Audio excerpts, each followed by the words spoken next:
여러분, 말에도 무게가 있습니다. 가볍고 경쾌한 말이 있는가 하면 묵직하고 깊은 말이 있습니다. 그 단어나 문장 자체가 갖는 무게감이 있기도 하고 같은 말이라도 같은 문장이라도 누가 말하느냐에 따라 그 무게감이 다르기도 합니다. 그럼 성경은 하나님의 말씀이죠. 하나님의 말씀이기 때문에 기본적인 무게감이 있습니다. 성경 말씀에는 그 의미하는 것 자체가 너무 깊고 웅숭한 말씀이 있는가 하면 내게 주신 말씀으로 받아보니 또 살아내려고 하니 아주 한없이 무겁게 다가오는 말씀도 있습니다. 오늘 말씀은 살아내려고 하는 사람에게는 더할 수 없이 무거운, 어떻게 보면 제 생각에는 아마 그 무게감에 있어서는 최고가 아닐까 싶습니다. 그렇다고 여러분 겁내실 필요는 없습니다. 우리가 설교 끝날 때쯤이면 이게 단순히 무거움으로만 다가오지 않으실 겁니다. 오늘 말씀 사실 설명이 필요 없는 말씀입니다. 그저 그냥 있는 그대로 읽기만 하면 그 의미를 다 아는, 어떻게 보면 그냥 생활의 언어입니다. 상징도 없고 뭐 비유도 없습니다. 그대로의 생활 언어입니다. 우리 오늘 말씀 시작 함께 읽어볼까요? 누가복음 6장 27절 말씀 함께 읽겠습니다. 그러나 너희 듣는 자에게 내가 이르노니 너희 원수를 사랑하며 너희를 미워하는 자를 선대하며. 그러나 너희 듣는 자에게 내가 이르노니, 주님 말씀을 주시면서 이 대상을 한 번 더 언급하십니다. 그러나 너희 듣는 자에게 말한다. 너희 듣는 자들에게. 지금 주님 앞에서 주님을 시선을 맞추고 주의 말씀을 귀 기울이고 있는 그들에게 주시는 말씀입니다. 어떤 말씀을 주실지 기다리는 사람들, 그 말씀 따라 살고 싶은 사람들에게 주시는 말씀입니다. 그 마음이 없으면 오늘 본문의 말씀은 그냥 나와 상관없는 말장난이거나 뜬구름 같은 말씀이 됩니다. 오늘 이 자리에 계신 우리 사랑하는 교우님들이 바로 그 너희들, 바로 너희 듣는 자에게 주님의 이름으로 축복합니다. 지금 오늘 말씀, 그런데 그러나로 시작합니다. 그러나. 앞서 네 가지 복과 네 가지 화 선언하셨죠. 우리 지난주 살펴봤죠.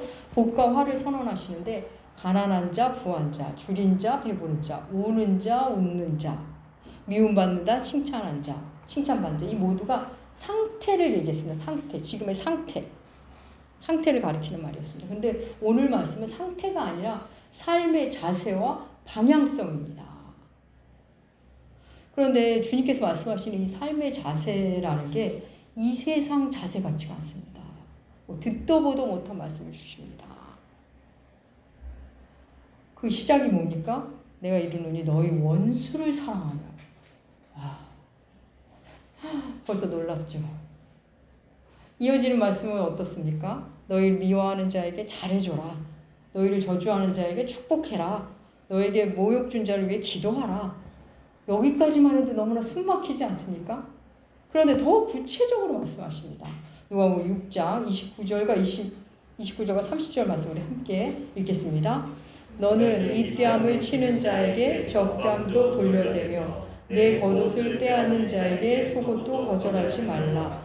내게 구하는 자에게 주며 내 것을 가져가는 자에게 다시 달라 하지 말며. 어떠십니까? 여러분, 이렇게 살고 싶으십니까? 뺨을 맞고 겉옷을 빼앗기고 분명 내 것인데 달라고 하고, 이게 누구에게 일어나는 일일까요? 이게 성경 항상 문맥 속에서 읽으시면 좋습니다. 바로 앞에 말씀하신 그 복되다는 자들, 가난한 자, 줄인 자, 우는 자들, 그들에게 일어나는 일입니다. 가난해서 이런 일이 일어나기도 하고 이런 일로 가난해지기도 하죠. 그렇다면 누가 뺨을 때리고 누가 옷을 빼앗아 가죠? 반대죠. 그 화 있을진저라고 말씀하신 부유한 자, 배부른 자, 웃는 자들이 그런 일을 합니다. 주님의 말씀은 지금 이런 흐름을 갖습니다. 지금 너희 울고 줄이는 너희들, 지금 너희 모습이, 현재 모습이 너희의 전부가 아니야. 너희에게는 복이 있단다. 지금 그 상태가 복이야. 그러나 그렇다고 해도, 그래도 너는 이렇게 살아야 한다 하시면서 말씀을 주시는 겁니다. 왜 그러나로 시작하시는지 조금 선명히 느껴지시죠? 예. 여러분 우리가 주님의 말씀을 읽다 보면 어떻게 그렇게 살지? 내가 왜 그렇게 살아야 하지? 라는 물음이 생기곤 합니다. 주님 이제 어떻게 살아야 해요? 내가 왜 그렇게까지 살아야 해요? 라는 물음 여러분도 이제 많이 내면에서 일어나시죠. 근데 주의 말씀은 그냥 쭉 읽어 내려가다 보면 그 답변이 그 이어서 나옵니다. 오늘 말씀도 그렇습니다. 어떻게에 대한 대답을 주시는데 먼저 큰 기준, 큰 줄기를 주십니다. 우리 누가복음 6장 31절 함께 읽겠습니다. 남에게 대접을 받고자 하는 대로 너희도 남을 대접하라. 아멘. 이 황금률이라고도 불리는 말씀이죠. 마태복음 말씀이 더 유명하고 마태복음 말씀이 좀 더 힘있게 기록되어 있습니다. 마태복음 7장 12절 말씀 주보에 실었거든요. 우리 함께 읽겠습니다. 그러므로 무엇이든지 남에게 대접받고자 하는 대로 너희도 남을 대접하라. 이것이 율법이요 선지자니라. 예. 남에게 대접받고자 하는 대로 너희도 남을 대접해라. 이게 바로 구약의 말씀 전부를 살아내는 거다. 이렇게 말씀하십니다. 누가 나한테 이렇게 해줬으면 좋겠다 하는 걸 남에게 하랍니다. 내가 이럴 때 다른 사람이 이렇게 반응하면 좋겠다 하는 거를 네가 먼저 하라고 하십니다. 여러분 우리는 친절한 사람을 그렇게 좋아하면서 친절하지 않은 사람들 보죠. 또 누군가 내 말을 잘 들어주면 그렇게 좋아하면서 다른 사람 말을 잘 경청하지 않기도 합니다. 누가 날 칭찬하면 그렇게 좋은데 다른 사람 칭찬할 줄은 모릅니다. 약속 어기는 사람 힘들어하면서 자신의 약속을 너무 쉽게 어깁니다. 내가 실수할 때 조금 좀 봐줬으면 좋겠는데 하는데 남의 실수에 대해서는 저를 그냥 안 넘어갑니다. 또 양보 좀 해줬으면 하는 마음 큰데 남에게 또 양보 안 합니다. 나는 그래도 괜찮은데 너는 그러면 안 돼. 우리가 이런 마음으로 살기도 하고 그런 사람을 보기도 합니다. 그런데 주님이 오늘 말씀하시죠. 남이 너에게 해줬으며 하는 걸 네가 먼저 하렴. 남이 내게 해줬으면 하는 대로 네가 먼저 그들을 대하렴. 여러분 기준이 너무나 선명하지 않습니까? 그런데 여러분 우리가 타인에게 그렇게 한다고 해서 그들이 우리에게 똑같이 하진 않습니다. 내가 그를 존중하니 그들이 나를 존중하더라. 뭐 이런 경우도 있지만 그렇지 않은 경우도 많습니다. 여러분 이 황금률이라고 불리는 이 말씀 성경에만 있는 말씀은 아닙니다. 인류 문화유산으로서의 종교들 있죠. 그 종교들의 경전에 이런 유사한 말씀이 다 있습니다. 불교 경전에 보면 자신에게 고통 주는 행위를 남에게도 하지 말라가 있고 이슬람 경전에는 나를 위하는 만큼 남을 위하지 않는 자는 신앙인이 아니다. 힌두교에도 있습니다. 내게 고통스러운 것을 타인에게 강요하지 말라. 또 공자도 논어에 내가 원하지 않는 바를 남에게 행하지 말라. 내용이 대동소이하죠. 거의 같습니다. 그런데 인류 문화유산으로서 남겨진 이 말들 뒤에는 네가 그러면 언젠간 받게 된다 라든가 결국은 사람이 알아준다로 대부분 이어집니다.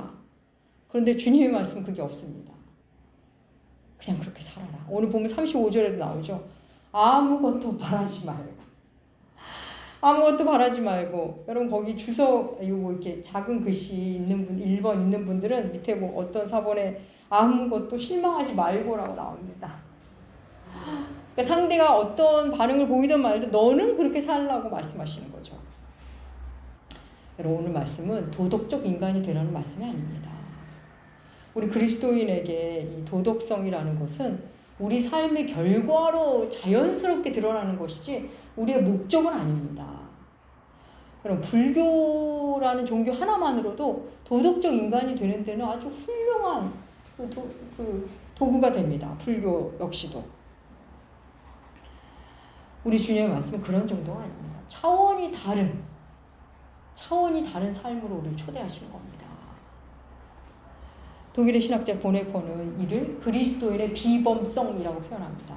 그리스도의 비범성. 우리 많이 나눈 것 같아요. 한 7년 전쯤인 것 같습니다. 제가 보네퍼 신학 세미나에서 이 본문을 두고 그리스도의 비범성에 대해서 함께 이렇게 나눈 적이 있습니다. 한 10명 정도 이렇게 둘러앉아서 이야기를 나누는데 그 중에 한 구성원이 기독교 단체에서 간사로 일하시는 한 30대 중후반 정도로 보이시는 여자분이 있었습니다. 근데 저는 그 기간 동안 그분이 웃는 걸 한 번도 본 적이 없었습니다. 그리고 먼저 인사를 건넨 적도 없고 인사를 건네도 별로 잘 안 받아주시는 것 같았습니다. 근데 그날 이 그리스도인의 비범성을 이야기하는데 그분이 자기 얘기를 하시더라고요. 자기는 기독교 단체에서 일하고 있는데 사람들이 자기한테 기독교 단체에서 일하니까 좀 친절하면 어떻겠냐고 좀 친절하게 대해주라는 얘기를 하더랍니다. 그래서 자기가 생각했답니다. 내가 왜 너희들한테 친절해야 되는데. 저는 그 말을 듣고 여러분 어떠실지 모르겠어요. 저는 깜짝 놀랐습니다. 너무 놀래서 좀 신선하기까지 했습니다. 아니 이런 신학 세미나에 나오시는 분들 저런 생각을 하기도 하는구나. 그러면서 한편으로는 그래서 저렇게 좀 이렇게 인사도 잘 안 받으시구나 조금 이해도 됐습니다. 근데 그분이 이어서 말씀하시더라고요. 그런데 이 보네포가 말하는 그리스도인의 비범성에 자기가 놀랐다는 겁니다. 성경 내용을 놀란 게 아니라 그 비범함이라는 표현 자체가 되게 좋으셨나 봐요. 그래서 자기도 이런 비범성을 갖고 싶다 뭐 이런 얘기를 조금 이어서 하셨던 걸로 기억합니다. 여러분 우리 주님은 사람과의 관계에 있어서 아주 큰 기준을 우리에게 주신 겁니다. 대접받고 싶은 대로 대접하라. 그가 비록 너에게 너처럼 하지 않을지라도. 너무 놀랍죠. 삶의 큰 기준을 주신 주님은 이어서 우리를 설득하시듯 말씀하십니다. 누가복음 6장 32절에서 34절 말씀 우리 함께 읽을까요? 너희가 만일 너희를 사랑하는 자만을 사랑하면 칭찬받을 것이 무엇이냐? 죄인들도 사랑하는 자는 사랑하느니라. 너희가 만일 선대하는 자만을 선대하면 칭찬받을 것이 무엇이냐? 죄인들도 이렇게 하느니라. 너희가 받기를 바라고 사람들에게 구워주면 칭찬받을 것이 무엇이냐? 죄인들도 그만큼 받고자 하여 죄인에게 구워주느니라. 너희가 사랑하는 사람, 너를 사랑해주는 사람만 사랑하고 너에게 잘해주는 사람에게만 잘하고 그냥 되가 받을 수 있는 사람에게만 나눈다면 그게 무슨 칭찬받을 거냐 일이냐 하십니다. 여러분 이 말씀 이 본문 안에 예수님이 반복적으로 하는 사람 기준이 나오거든요. 반복적으로 하시는 말씀인데 혹시 보이시나요? 각 절마다 한 번씩 나온다. 죄인들도가 3번 나오죠. 죄인들도 그 정도는 한다는 겁니다. 죄인들도 자기를 사랑해주는 사람 사랑한다. 죄인들도 자기한테 잘해주는 사람에겐 잘한다. 죄인들도 받을 것 같으면 꿔준다. 여러분 깡패 집단도 어떤 목적을 위해 불이한 이익을 위해 잠시 모인 그런 걸 목적으로 잠시 모인 사람들도 그 안에서 친절한 사람에겐 친절로 반응합니다. 근데 교회 밖 사람들 의리라는 이름으로 나름 서로를 선대합니다. 여러분 사실 신자들 중에는 교회 밖 사람들만큼도 못하고 사는 사람들이 있습니다. 교회 안에서 누군가 잘해주면 당연하다고 여깁니다. 다른 사람들의 섬김을 쉽게 생각합니다. 그 자신은 절대 손해는 못 보려 안 보겠답니다. 선대를 받아도 그런 선대를 받아도 선대할 줄을 모릅니다. 오히려 잘해주다가 조금 멈추면 왜 이제 안 해주냐면 교회가 왜 이러냐고까지 말하기도 합니다. 자신 스스로가 외면해놓고는 소외감을 느낀답니다. 여러분 오늘날 왜 그리스도인이 교회가 사회로부터 안 좋은 소리를 듣고 부정적인 소리를 들을까요? 때로는 이 교회 밖 사람들의 삶의 방식보다도 못하며 사는 사람들이 있기 때문입니다. 우리 마태복음 5장 20절 말씀 한번 볼까요? 주보에 실었습니다. 마태복음 5장 20절 함께 읽겠습니다. 내가 너희에게 이르노니 너희 의가 서기관과 바리새인보다 더 낫지 못하면 결코 천국에 들어가지 못하리라. 하나님 우리에게 서기관이나 바리새인보다 더 나은 의를 요구하신다는 거 여러분 기억하셔야 합니다. 오늘 우리가 읽은 이 말씀 대부분의 신자들이 너무나 잘 아는 말씀입니다.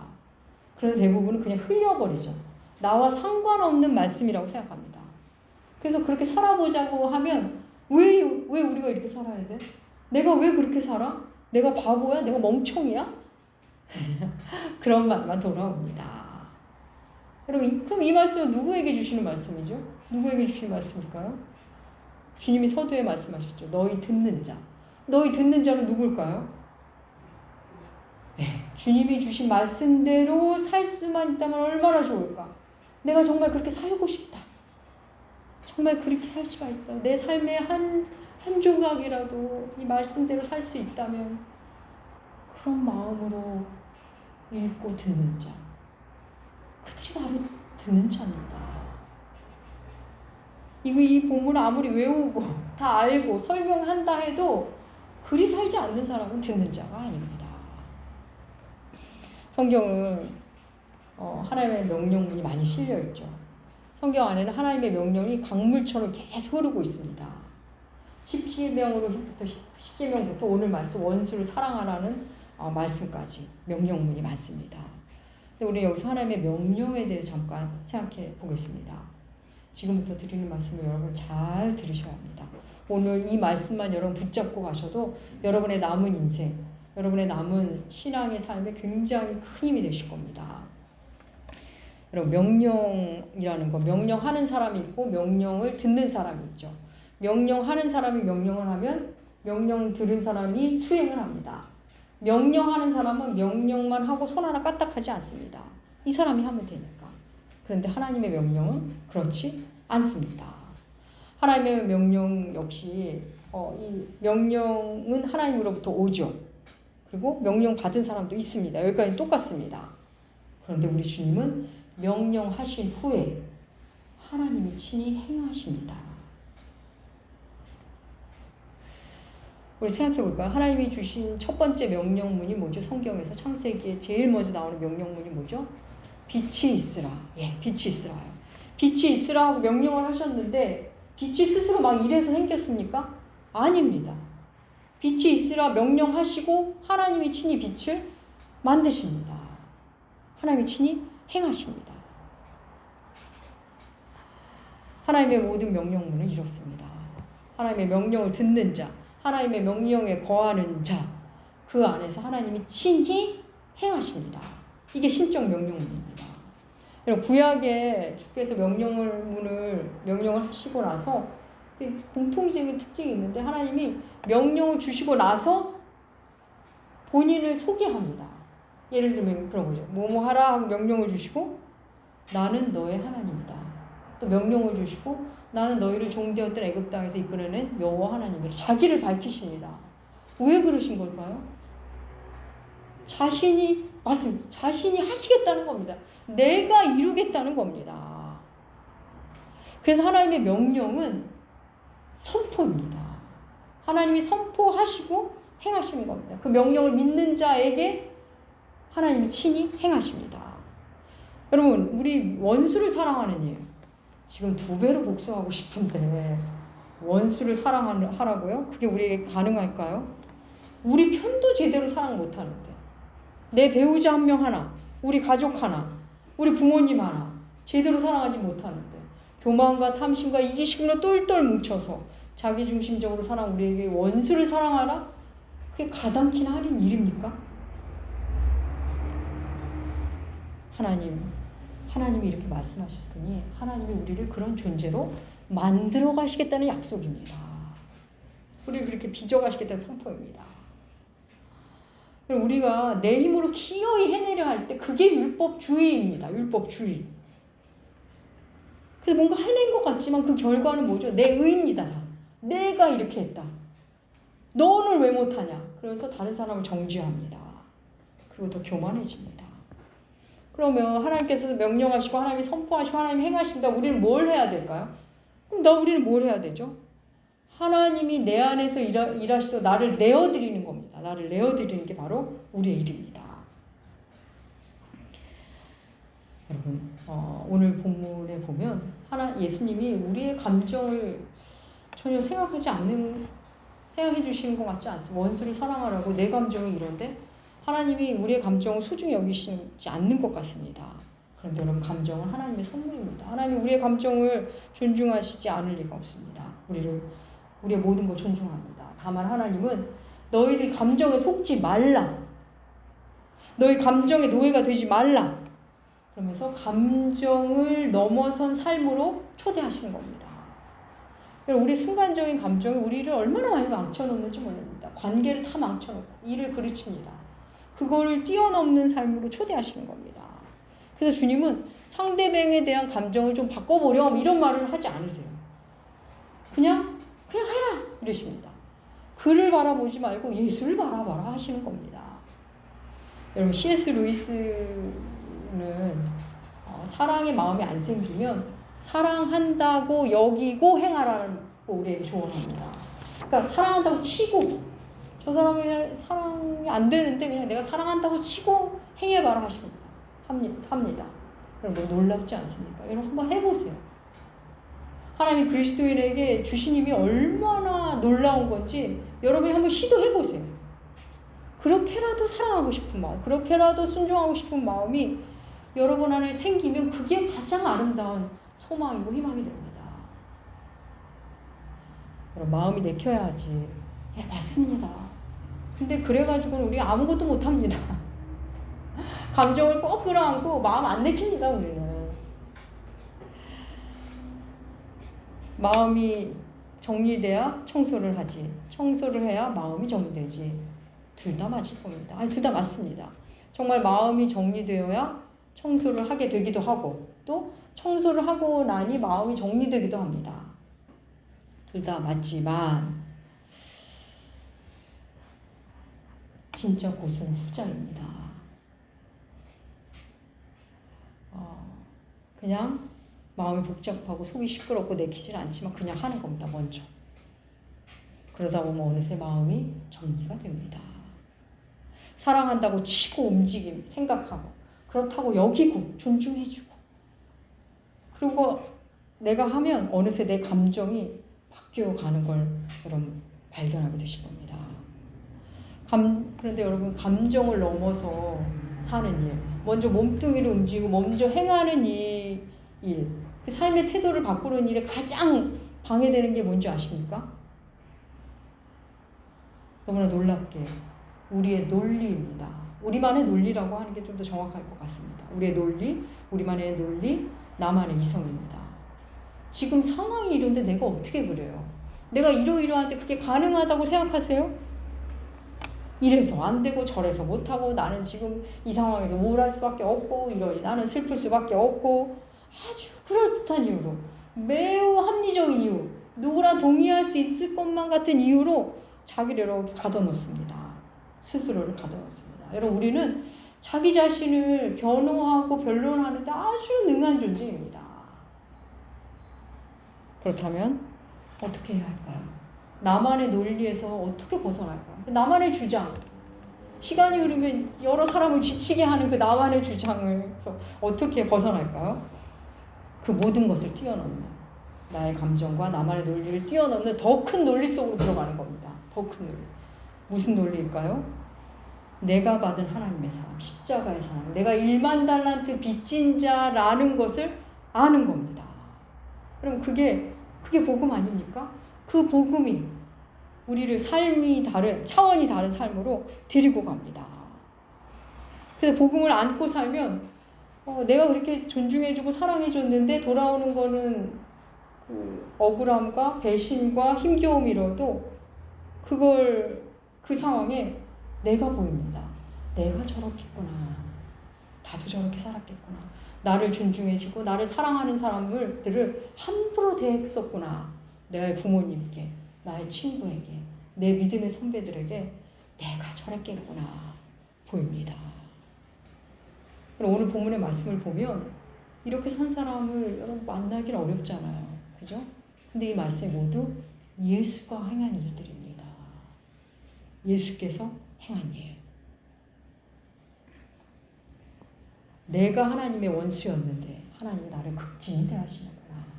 내가 하나님을 함부로 대하는데 여전히 나를 이렇게 아름답게 대해주시는 것을 만나게 됩니다. 여러분 당장 되돌아오는 게 없는데 내가 선대한 사람, 내가 잘해주고 내가 이렇게 사랑했는데 나를 헌신짝처럼 그런데 나는 헌신짝처럼 버려지는 것 같은데 그런데 당장은 그래서 고통스러운데 결국은 어떤 일이 일어날까요? 주님이 말씀하십니다. 누가복음 6장 38절 말씀 우리 함께 읽겠습니다. 주라 그리하면 너희에게 줄 것이니 곧 후이 되어 누르고 흔들어 넘치도록 하여 너희에게 안겨주리라. 너희가 헤아리는 그 헤아림으로 너희도 헤아림을 도로 받을 것이니. 예. 나는 분명히 그냥 사람에게 줬는데 마치 하나님이 받으신 것처럼 하나님이 되갚아 주십니다. 신이 창조주가 갚아주십니다. 내게. 여러분 너무나 멋진 보상, 너무나 멋진 삶 아닙니까? 사랑하는 여러분, 그리스도인의 비범성 여러분 안에 다 있습니다. 이미 우리에게 주셨습니다. 하나님이 주신 명령은 하나님이 친히 행하시겠다는 선포입니다. 여러분 이걸 잊지 마십시오. 여러분이 해내겠다는 게 아니라 하나님이 여러분 안에서 하시는 일입니다. 하나님이 기어이 여러분에게 행하실 겁니다. 우리는 나를 매일매일 드리고 복음 안에 자꾸 들어가는 겁니다. 하나님의 사랑을 되새김질하고 누리는 겁니다. 그렇게 매일매일 또 매 순간순간 하나님께 드리십시오.